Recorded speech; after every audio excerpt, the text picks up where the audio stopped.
laico en su concepción normativa, clásica, tradicional, tiene que ver con la separación del Estado y del régimen civil de la Iglesia en particular, ¿no? Con el propósito de que el Estado, en tanto institución que vela por el derecho de todos los sectores de una sociedad, no responda a una manera particular de ver la realidad y no sea restringido en su función de velar por los derechos de todos los grupos. Esto en el sentido formal. Ahora hay otros elementos que han ido ligados a la concepción de laicidad. En primer lugar, el prejuicio de que un Estado laico es un Estado antirreligioso, y eso es una idea sumamente equivocada. Al contrario, tenemos que justamente hablar de la necesidad de una distinción entre Estado e Iglesia para que el Estado, en tanto institución que regula y que vela por el derecho de todas y todos, pueda tener otras maneras de acercarse a la diversidad religiosa. Entonces necesitamos más laicidad para que haya una mejor manera de que el Estado se vincule con las religiones, ¿no? Cuando hablamos de este cristianocentrismo con respecto a cómo se define lo religioso, no hablamos de una cuestión simbólica, hablamos de un elemento que incide directamente en las políticas públicas y en los marcos jurídicos, sobre cómo el Estado concibe lo religioso en tanto fenómeno, ¿no? Lo religioso para el Estado, en su configuración mayoritaria en América Latina, responde a una configuración cristianocéntrica. Estos son algunos elementos de los que podríamos mencionar e identificar estas inconsistencias. Ahora la pregunta es, ¿por qué se dan estos fenómenos? Y permítanme mencionar algunos elementos que están de trasfondo tanto históricos como incluso filosóficos de estos elementos. En primer lugar, el nacimiento de los estados en América Latina nunca respondió a un modelo estrictamente laico. Si analizamos los procesos de independencia y constitución de las repúblicas, los estados nunca fueron pensados como un régimen que se distancie de la Iglesia y que permita el reconocimiento, por ejemplo, de otras expresiones religiosas. Más bien, las repúblicas latinoamericanas se construyeron en el marco de una élite liberal que negoció con la Iglesia para obtener tierras. Es decir, como los historiadores e historiadoras dicen, es un liberalismo oligarca que, con un enfoque económico, pero no necesariamente político, con lo cual la separación Estado-Iglesia nunca alcanzó la profundidad necesaria para hablar de laicidad en el pleno sentido del término. De aquí que la presencia de la Iglesia Católica en algunas constituciones, los privilegios jurídicos, incluso los aportes económicos desde fondos públicos que aún vemos hoy como una práctica corriente. Por ello, a pesar de contar con algunas garantías políticas y jurídicas, la Iglesia Católica en particular y cristiana en general nunca dejó de tener un lugar de predominio. El segundo factor que menciono aquí y que incide en estas inconsistencias reside en los estereotipos y concepciones reduccionistas con respecto a qué es lo religioso, lo cual interviene en un abordaje más complejo del tema y en la identificación de estrategias más efectivas desde el campo político y civil. Se tiende a pensar que las religiones, especialmente las monoteístas, responden a posiciones homogéneas, aceptadas por toda su membresía, de igual manera y de forma incuestionable. Sin embargo, sabemos muy bien que más allá de la influencia innegable que destilan los liderazgos, las comunidades religiosas son mucho más diversas de lo que parecen. Esto lleva muchas veces a que en el espacio público se defiendan agendas y posiciones que en realidad no son representativas de un todo. Otro ejemplo de estos estereotipos, además de estas formas a veces superficiales de analizar el fenómeno religioso, es la división entre lo público y lo privado, como una distinción que pretende encapsular lo religioso bajo el cobijo de lo privado, sin considerar que lo religioso tiene una dimensión intrínsecamente pública. Finalmente, estas nociones acotadas, tanto de lo religioso como de su función privada y pública, terminan siendo funcionales al reclamo de grupos privilegiados, como también un impedimento para sectores políticos y civiles. En otras palabras, estas concepciones clásicas de lo religioso como algo homogéneo, de lo religioso en el marco de la división de lo público y lo privado, de lo religioso está dentro de lo privado, además de ser concepciones reduccionistas y superficiales del fenómeno religioso, terminan siendo funcionales a los fundamentalismos. Porque los fundamentalismos son los que instrumentalizan esta cuestión de lo religioso como una creencia homogénea y como en su dimensión privada para defender una agenda particular. El tema es que estos reduccionismos no solo inciden en los conservadurismos, también en los progresismos. Y permítanme acá ser provocativo con algo que siempre digo en espacios de confianza como este, espacios de sociedad civil. Y siempre digo lo mismo desde, especialmente organizaciones de sociedad civil. Muchas veces los fundamentalismos y las organizaciones progresistas de sociedad civil comparten exactamente el mismo concepto de lo religioso. Mientras los fundamentalismos lo utilizan para defender desde lo privado y desde la creencia homogénea la defensa de una libertad religiosa que no debe ser vulnerada, los progresismos, o las visiones más abiertas, mantienen la misma división, pero para que lo religioso no incida en lo público y mantenerlo en lo privado. Parten del mismo concepto, pero para agendas completamente distintas. El problema está en el propio concepto. Y es ese concepto, ese reduccionismo, lo que tenemos que desarmar para, por un lado, impedir que los fundamentalismos instrumentalicen ciertas concepciones de lo religioso, y para que desde los progresismos podamos encontrar estrategias más efectivas viendo lo religioso desde una perspectiva más amplia.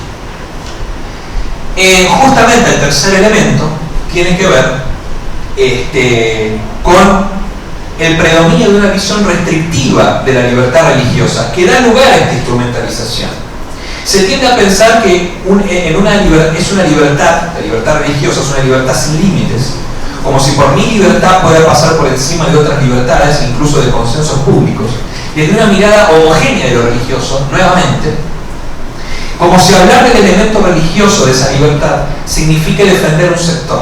O sea, la lógica es esta: yo creo en X, por ende la libertad religiosa implica el reconocimiento y defensa de este elemento, y cualquier cosa que se ponga o critica este elemento vulnera mi creencia y mi libertad. Esta matemática, esta ecuación es al menos cuestionable. Toda libertad se inscribe en el marco de la igualdad. Por ende, una libertad debe enmarcarse en consensos más amplios y no puede simplemente pretender anular ese acuerdo por la simple diferencia, que es lo que justamente los sectores neoconservadores y fundamentalistas utilizan. Por último, la clase política, incluso algunas organizaciones de sociedad civil, poseen muy poca formación sobre estos temas. Hace poco hicimos una investigación el año pasado con la Red Latinoamericana por la Democracia. Hicimos más o menos 10 consultas a nivel de algunos estados y de grupos poblacionales. Y el gran tema que surgió es la poquísima formación que hay de funcionarios y funcionarias públicas y también de sociedad civil sobre estos elementos.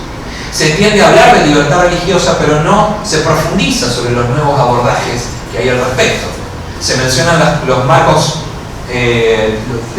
constitucionales, incluso del derecho internacional, pero se ignoran las décadas de debate y de revisión que ha habido sobre esos temas recientemente. En resumen, los problemas con la laicidad y la libertad religiosa responden a factores históricos de origen de nuestros estados y sociedades, con la presencia de nociones restrictivas de la noción misma de libertad y de lo religioso, y finalmente con la falta de formación en cuadros políticos, civiles y estatales.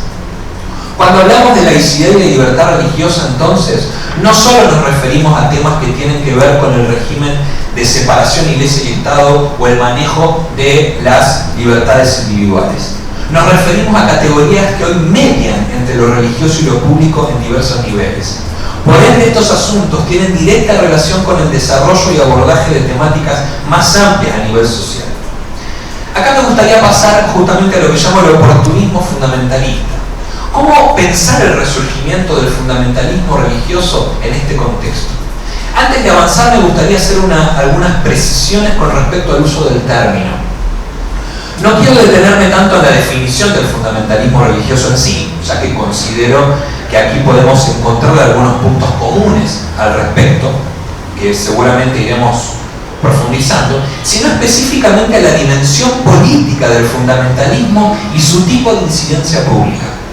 Dentro de las definiciones de fundamentalismo que podríamos encontrar, incluyendo de sus orígenes dentro del llamado fundamentalismo evangélico norteamericano a inicios del siglo XX, este espectro se presenta intrínsecamente antipolítico. El fundamentalismo siempre se presentó antipolítico.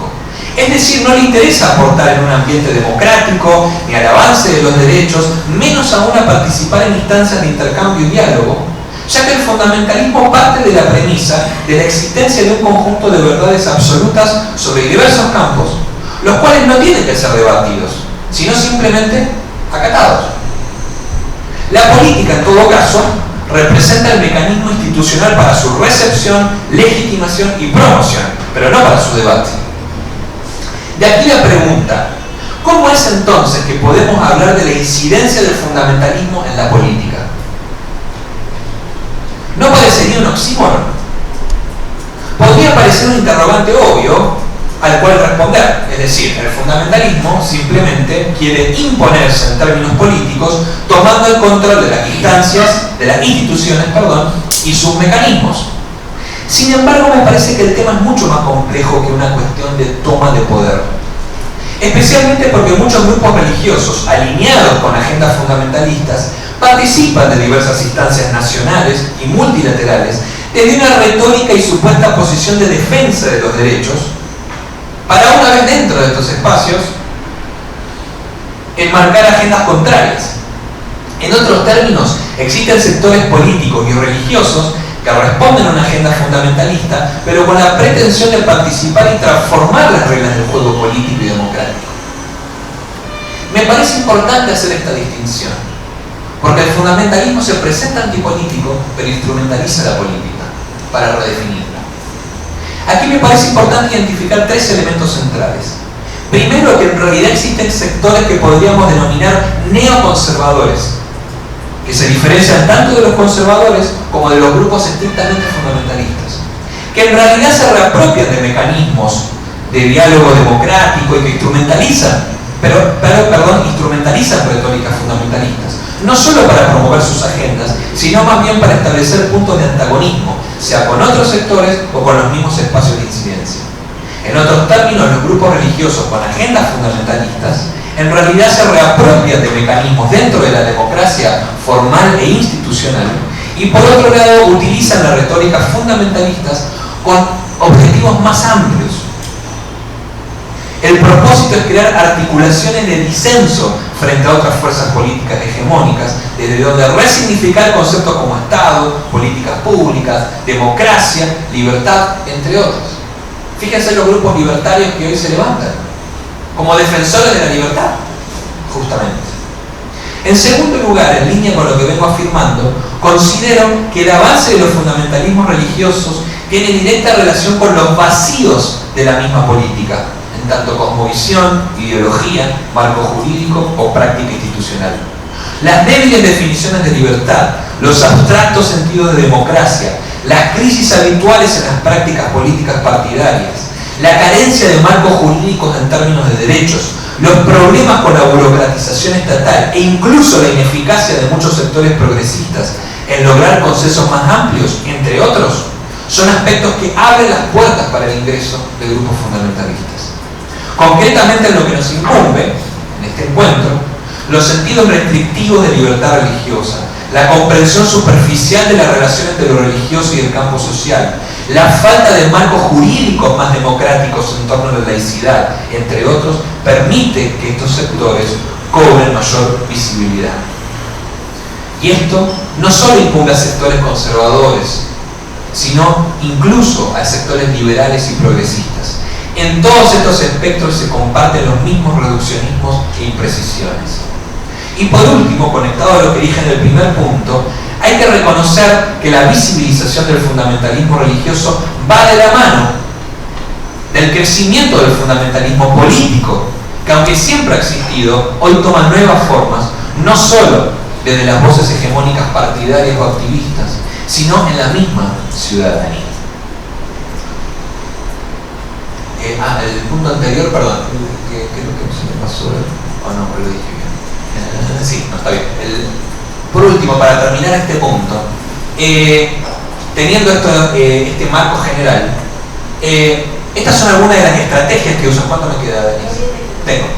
Estas son algunas de las estrategias que usan justamente los sectores neoconservadores y fundamentalistas, y esto especialmente lo hemos trabajado mucho en las instancias multilaterales que trabajamos y que les comenté. En primer lugar, hay una reapropiación del discurso de derechos. Esto es lo que Juan Marco Baglioni hablaba de una secularización estratégica, ¿no? No se habla de retórica religiosa, sino se habla de ciencia, se habla de libertad, ¿no? No venimos a hablar de religión, no venimos a hablar de ideología, venimos a hablar de ciencia, ¿no? Hay una reapropiación de los discursos de derecho para darle justamente un sentido distinto. Y esto, nuevamente, me parece fundamental destacar. Estos grupos no tienen solamente un objetivo moral en el sentido estrictamente de que toca algunos temas de la agenda moral. Hay una agenda política mucho más amplia. Hay un intento de redefinición del derecho, del Estado, de lo público. Hay una profesionalización de la movilización política. Ya no hablamos de los 90, donde veíamos a pastores, más que nada, en las marchas por Jesús, en las calles, para decir, los evangélicos y evangélicas existimos, ¿no? Y donde la incidencia política pasaba por la visibilización de ciertos personajes. Hoy día hay una profesionalización. Hay generaciones que han sido movilizadas para estudiar sociología, ciencia política, derecho, trabajo social y formar cuadros de incidencia. Hay una movilización política como proceso de articulación, la dimensión de la capilaridad del fundamentalismo. El fundamentalismo ya no actúa solamente porque hacen buenas campañas de comunicación en redes sociales, porque hacen ruido, ¿no? Y acá no quiero decir que es un monstruo, ¿no? Y esto es otro debate que podríamos llegar a tener. Los fundamentalismos y los neoconservadurismos son estratégicos en hacer procesos de articulación con otros sectores políticos y con otros sectores religiosos. Hay una moralización de la política y una antagonización con el progresismo, digamos, esta agenda de antagonización constante, es decir, de establecer los buenos y los malos, ¿no? Lo erróneo y lo verdadero, etc. Una instrumentalización de la libertad religiosa, como ya lo mencioné, ¿no? Este sentido de la libertad como la defensa de lo propio, y cualquier cosa que vulnere esa libertad justamente está cometiendo un error. Hay una instrumentalización de la libertad religiosa para la defensa de las agendas propias. Una insistencia en la jurisprudencia y la soberanía nacional. Esto es una retórica muy fuerte del nacionalista, del fundamentalismo, pero lo interesante en sectores multilaterales, por ejemplo, es ver cómo llegan a sectores multilaterales para una vez en la mesa del debate público decir, a ver, estos temas no responden a las jurisprudencias constitucionales que tienen los países. Por ende, no pueden ser reconocidos. No podemos hablar de los sexos genéricos, no podemos hablar de interseccionalidad, no podemos hablar de educación sexual porque eso no corresponde a nuestras jurisprudencias nacionales, ergo, tiene que quedar de lado. Ya mencioné la participación en organismos multilaterales y también hay un trabajo orgánico con gobiernos aliados y debilitamiento de la propiedad de sociedad civil. Esto es algo que hemos encontrado mucho y encontramos mucho en el marco de nuestro trabajo en la OEA, donde es muy interesante ver cómo sectores religiosos entran como sociedad civil, pero resulta que a la hora de ir a ciertos debates en mesas de trabajo, en mesas operativas, o casualidad aparecen como asesores y asesoras de gobierno. Entonces decimos, a ver, y lo interesante es que una vez dentro, lo que piden es que los que entren en el debate en temas de religión no sea sociedad civil, porque el tema de religión no es de sociedad civil. Le incumbe a religiosos y religiosas o especialistas en el tema. Para estos sectores, ¿quiénes son los especialistas en el tema? Abogados y abogadas que generalmente vienen de la Universidad Católica, ¿no? Con perdón si hay algún abogado o abogada de una Universidad Católica. Conozco varios y varias que son excelentes, ¿no? Pero lo digo un poco como cliché justamente de lo que solemos ver en estos espacios. Y el último tema, y desde acá, entonces para ahora sí ir a la última parte, ¿cómo podemos pensar la incidencia de la libertad religiosa y de la incidencia del derecho? Desde todo lo dicho hasta aquí, va quedando un poco más claro un elemento que creo fundamental en todo este proceso. El problema no reside en la presencia pública de lo religioso o en su intervención sobre debates políticos donde participan otros actores. De hecho, el lugar social y público de lo religioso es casi un elemento indiscutible en parte de nuestra vida cotidiana. El problema más bien reside cuando algunas voces religiosas pretenden actuar en lo público sin respetar las reglas del juego de dicha participación, desde un lugar de privilegio que considera el derecho que desconsidera el derecho de otros grupos. Todo ello avalado por las grietas de la propia institucionalidad política y jurídica, como la que acabo de mencionar.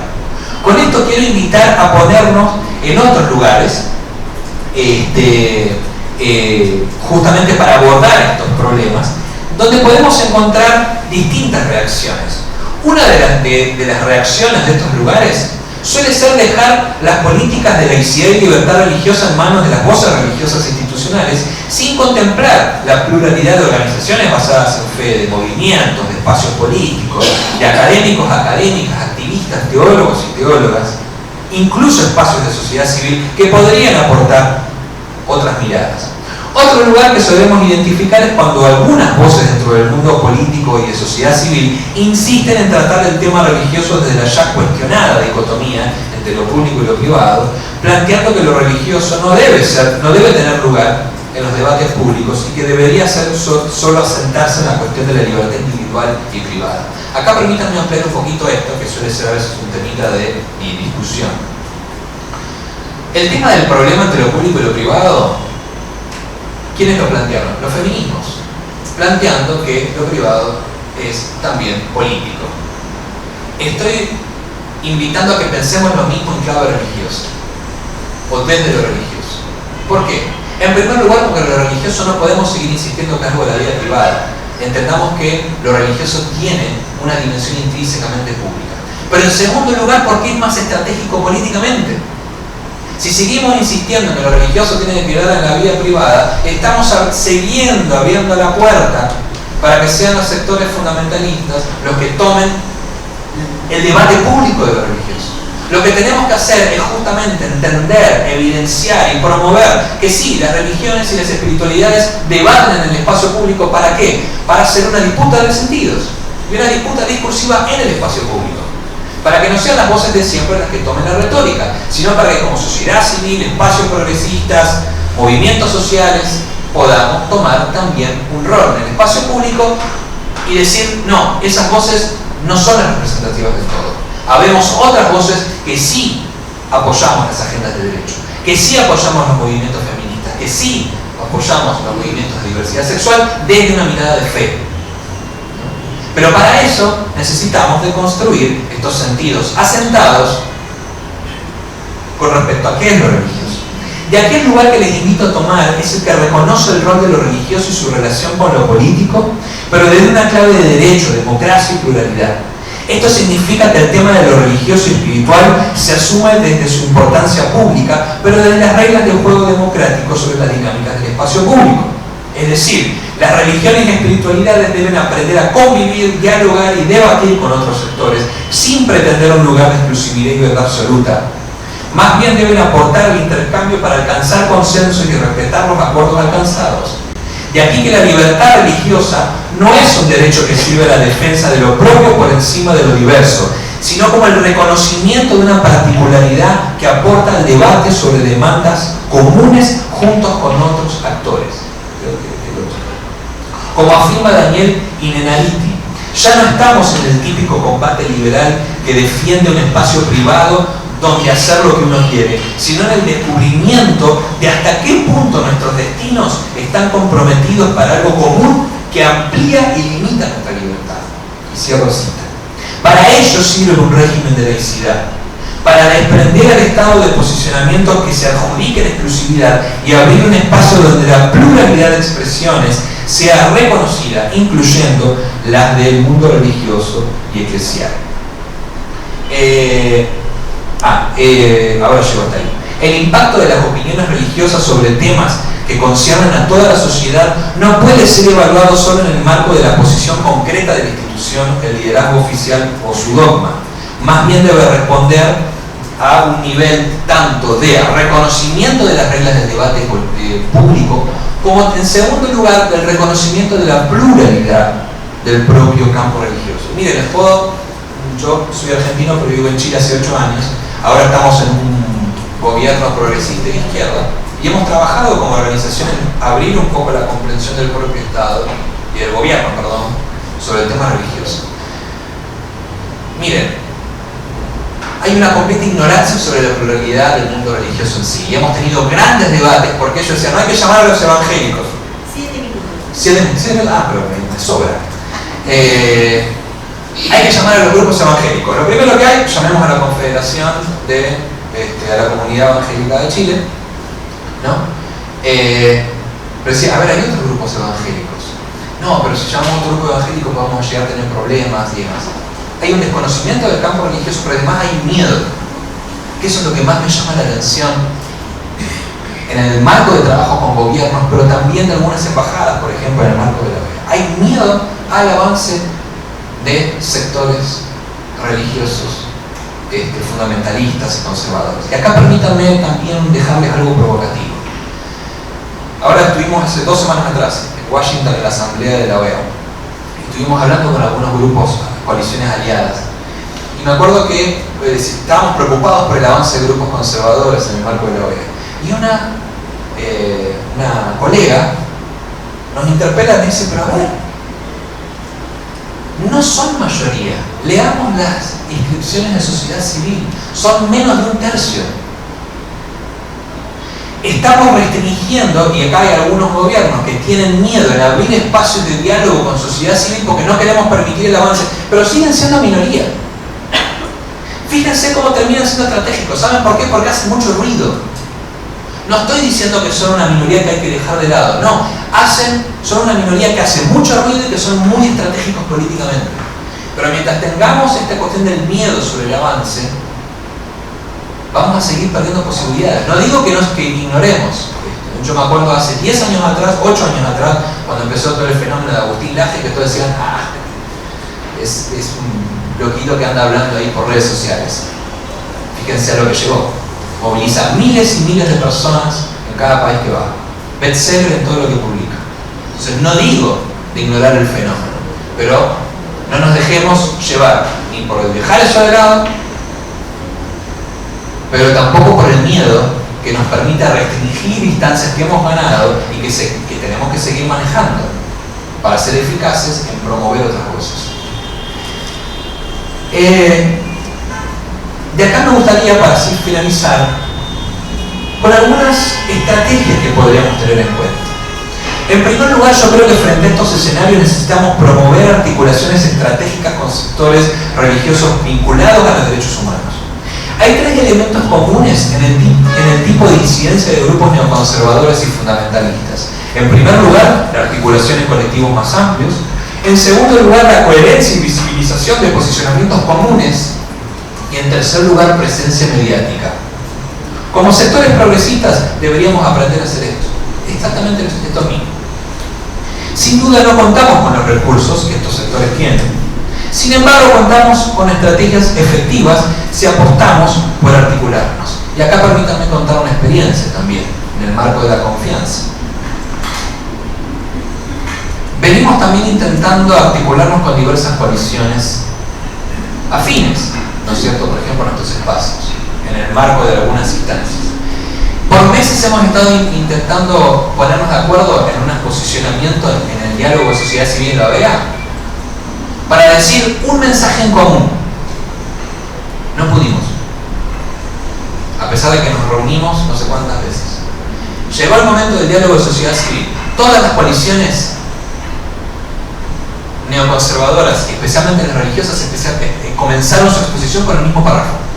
Estaban todas articuladas, incluso por lo que cada una debía decir.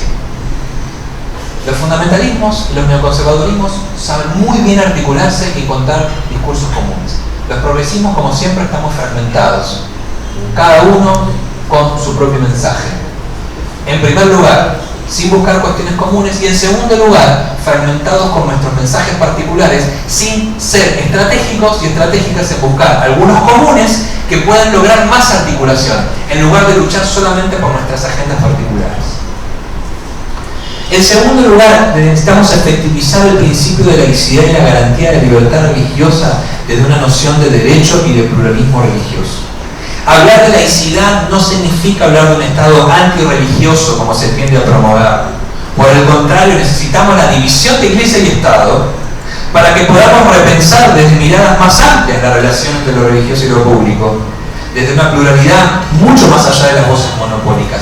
Por eso, y esto es algo que siempre trato de promover, necesitamos un círculo virtuoso de 3 elementos fundamentales: garantías constitucionales, fundamentos jurídicos y políticas públicas. Un país que tenga una buena constitución con respecto a la garantía de la libertad religiosa, pero que no tenga políticas públicas de promoción de la diversidad religiosa, va a tener una laicidad ineficiente. Un país que pueda tener, como Argentina, muy buenas políticas públicas con respecto al diálogo interreligioso, pero un régimen constitucional que en el artículo 2 sigue manteniendo la Iglesia Católica, el privilegio de la Iglesia Católica, y que no puede ponerse de acuerdo en la ley de libertad religiosa porque los grupos conservadores insisten en mantener la autarquía de la Iglesia Católica, es una laicidad ineficiente. Estos 3 elementos tienen que estar articulados. Y el otro elemento con respecto a la cuestión de Estado es que intentemos sacar el tema de lo religioso solamente del nicho de la Oficina de Asuntos Religiosos. Eso es una cuestión estratégica que estamos usando y promoviendo como otras cruces, y de hecho parte de nuestra asesoría con la Dirección de Asuntos Religiosos en México ha ido por ahí. Hemos por 2 años trabajado en un trabajo conjunto entre la Dirección de Asuntos Religiosos y la Secretaría de Derechos Humanos de la Gobernación de México para hacer un programa conjunto de formación de territorios en memoria, derechos humanos y libertad religiosa. Y esto ha servido un montón. ¿Por qué? Porque lo religioso salió del nicho de la Oficina de Asuntos Religiosos para ver que lo religioso y las espiritualidades inciden en diversas áreas, y son en diversas áreas de incidencia: el tema del desarrollo comunitario, de políticas educativas, del tema de políticas de género, donde también lo religioso incide y donde también necesitamos hacer disputas de sentido. Por lo cual, nuestro trabajo con los estados, en marcos de políticas públicas y marcos jurídicos, debe ser más amplio. En tercer lugar, construir nuevas herramientas jurídicas de nociones más amplias del campo religioso y espiritual.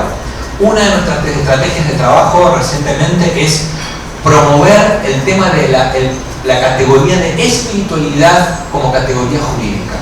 Uno de los grandes problemas en el marco de la disputa jurídica es el concepto de religión. Y lo digo de experiencia personal porque trabajo con abogados y abogadas en temas de derechos humanos, donde hemos participado en litigio estratégico en casos de vulneración de libertad religiosa. Y miren, hemos tenido tremendas discusiones con respecto a el tema de concepción de lo religioso. No, pero las religiones tienen sus dogmas. No, pero las religiones parten de un libro sagrado, ¿no? Abogados y abogadas especialistas que no tienen ni idea de cómo se concibe y de la amplitud de lo religioso. Y conciben lo religioso desde la teoría política tradicional, modernocéntrica, que a cuál responde: al cristianismo, a lo sumo el monoteísmo. Las espiritualidades, la categoría de espiritualidad como categoría jurídica es fundamental por varios sentidos, especialmente por 2. En primer lugar, porque permite ampliar la comprensión del fenómeno de lo sagrado, de las espiritualidades, pero en segundo lugar porque es una categoría que permite vincular con otros registros jurídicos. Por ejemplo, la cuestión indígena, al reconocer la espiritualidad como categoría de creencia del elemento sagrado, vinculándolo al tema del territorio, se puede vincular con jurisprudencias en términos de territorio, ¿no? Entonces, jurídicamente hay diversos enlaces que se podrían hacer. En cuarto lugar, activar procesos y mecanismos directos que erradiquen la perversa relación entre lo religioso, lo sagrado y la discriminación hacia grupos poblacionales, incluso grupos minoritarios. En otras palabras, necesitamos hacer trabajo teológico con las comunidades religiosas. Permítanme ser también polémico con esto. Hay muchos sectores religiosos que les encanta formar parte de diálogo interreligioso y hablar de la erradicación de la violencia contra la mujer. Pero vamos a las comunidades en sí y siguen manteniendo exactamente la misma estructura patriarcal y el discurso y la metodología teológica patriarcal con respecto a la visión de Dios específicamente. No sirve para nada el tema de lo políticamente correcto de estar en contra de la violencia hacia las mujeres y seguir manteniendo la visión patriarcal de Dios. No sirve para nada tener diálogo interreligioso si al fin y al cabo seguimos posicionándonos como sectores religiosos desde una concepción de verdad absoluta. Por eso necesitamos desarrollar una teología pública, una teología de lo público, y ahora yo estuve en Centroamérica y vine con el desafío de que necesitamos una teología de la laicidad. Porque justamente tuve con pastores y pastores que por primera vez escuchaban una perspectiva un poco más abierta de la laicidad, pero decían, bueno, ahora bíblicamente ¿cómo se come esto? Porque no tenían ninguna herramienta de cómo entender la vinculación entre los diversos regímenes y demás.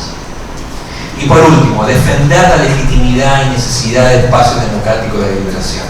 Hoy día creo que el gran problema que vivimos en la región, pero que justamente es instrumentalizado por sectores fundamentalistas, es que los espacios de liberación pública y política están siendo deslegitimados. Con mucha razón a veces. La crisis en los sectores políticos, la crisis del Estado, la crisis de los sectores multilaterales. Entonces yo entiendo que hay muchas crisis y podemos ser críticos y críticas con eso. Pero seamos estratégicas y estratégicos. Son los espacios que hoy día están incluso siendo instrumentalizados para la visibilización de los fundamentalismos. Tratemos de revalorizar esos espacios. Por ende, por eso es lo que les decía anteriormente, la disputa contra los fundamentalismos y neoconservadurismo no tiene que ver solamente con la agenda moral. Tiene que ver con la concepción del Estado, con la concepción de lo público, con la concepción de la libertad, con la concepción de la democracia. Y ese tienen que ser nuestros mensajes, conectados a la cuestión valórica, a la cuestión moral y a las otras agendas. Pero si no fortalecemos la importancia de esos espacios de liberación, bueno, ya vemos lo que está pasando a nivel regional con las crisis democráticas. Muchas gracias.